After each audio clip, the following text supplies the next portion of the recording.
ఉంటాం. జనరల్‌గా అంటే పిల్లలు ఉండేవాళ్ళు ఎలా అంటే ఇంట్లో హ్మ్. ఎంత మంచిగా వండినా హ్మ్. బయటికెళ్ళి తినాలి అని వాళ్ళకుంటదనమాట. ఎగ్జాక్ట్‌లీ. సో, అవును. బయటికెళ్ళి తింటుంటే ఇప్పుడు అంటే వాళ్ళతో పాటు పేరెంట్స్ గూడా తినాల్సొస్తుంది. హ్మ్. సో, ఇక్కడ ఎక్కువగా ఆయిల్స్ అనేవి అవును. ఆయిల్‌లో చాలా అంటే నేను కొంతమంది డాక్టర్‌లని అడిగిన ఆయిల్ మార్చండి ఆయిల్‌లో అంటే సో, హ్మ్. ఆయిల్ వల్లే ప్రాబ్లమ్స్ ఎక్కువవుతున్నాయంటారా? ఎగ్జాక్ట్‌లీ అండి.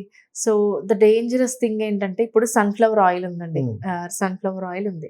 సన్‌ఫ్లవర్స్ 1 కేజీ తెచ్చుకొని దాని నుంచి ఆయిల్ ఎక్స్ట్రాక్ట్ చేస్తే మనకు కాస్ట్ ఎంత పడుతుంది? బయట మనకు దొరికే సన్‌ఫ్లవర్ ఆయిల్ ఎంత తక్కువలో వచ్చేస్తుంది. రూ. 100 ప్యాకెట్‌లో రూ. 100 లోపే మనకు 1 లీటర్ ఆఫ్ హ్మ్. ఆయిల్ వచ్చేస్తుంది. అందులో హైడ్రోజనేటెడ్ థింగ్స్ చాలా కలుపుతారు. సో, అలా కలపడం వల్ల కూడా మనకు చాలా ఇంపాక్ట్ అవుతుంది.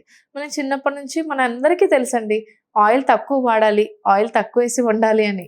బట్ స్టిల్ టేస్ట్ బావుంటుంది ఆయిల్ ఎక్కువేస్తేనే చాలామంది అలా చేస్తూ ఉంటారు. మనం రెస్టారెంట్‌కెళ్ళినా కూడా సపోజ్ ఎగ్జాంపుల్ బటర్ దోస కావచ్చు, హ్మ్. లైక్ చీజ్ దోస కావచ్చు. They are selling it at రూ. 80, రూ. 70, రూ. 90. హ్మ్. సో, చీజ్ స్లైస్ మనం కొనుక్కుంటే గనక 180 టు 250 రూపీస్‌కి 6 స్లైసెస్ ఒస్తాయి. హ్మ్. సమ్‌వాట్ హ్మ్. హ్మ్. అమూల్ హ్మ్. చీజ్ స్లైసెస్ హ్మ్. సమ్. బట్ 80 రూపీస్‌కి తను అంత చీజేసి ఎలా ఇస్తున్నాడు దోస కూడా. హ్మ్. సో, అది కూడా ఒక హోటల్‌లో. అది మనం అబ్జర్వ్ చేసి ఇంకోటి ఆయిల్ చాలా వేసేస్తూ ఉంటారు హ్మ్. దోసలలో కూడా. అవునవును. అది హెల్తీయేనా?